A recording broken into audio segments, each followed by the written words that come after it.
Star प्रवाहावरील अबोली ही मालिका सध्या एका रंजक वळणावर येऊन पोहोचली आहे। अबोलीच्या वडिलांनी म्हणजेच प्रतापरावांनी मनवावर अतिप्रसंग केलाय।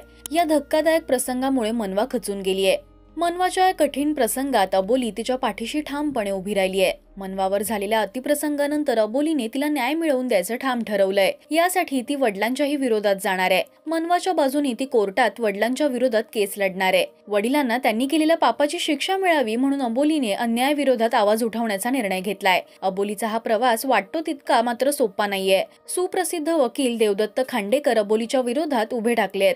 प्रतापरावांच्या बाजूने केस लढून ते अबोलीला नवं आव्हान देणार आहेत। देवदत्त खांडेकर अत्यंत नामांकित वकील आहेत। आजवर एकही केस ते हरलेले नाहीयेत, त्यामुळे ही केस सुद्धा आपणच जिंकणार याचा त्यांना ठाम विश्वास आहे। केस जिंकण्यासाठी ते कोणतीही गोष्ट करू शकतात।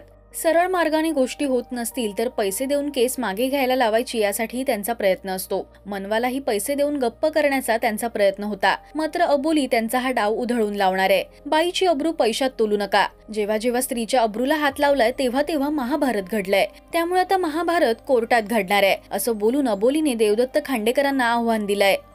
केस मागे घ्यायची आणि तोंड बंद करायचं। बाईची अब्रू पैशात तोडतात, कळली तुमची लायकी। जेव्हा जेव्हा बाईच्या अब्रूला हात लावला तेव्हा तेव्हा महाभारत घडलं आणि तेच महाभारत आता कोर्टात घडलं। ज्येष्ठ अभिनेते अनंत जोग वकील देवदत्त खांडेकर यांच्या भूमिकेत दिसणार आहेत। खलनायकाची भूमिका म्हटलं की अनंत जोग यांचं नाव आपसुकच डोळ्यासमोर येतं। अनंत जोग यांनी आजवर अनेक हिंदी, मराठी मालिका, सिनेमे, वेब सिरीज यांच्या माध्यमातून रसिकांचं मनोरंजन केलंय।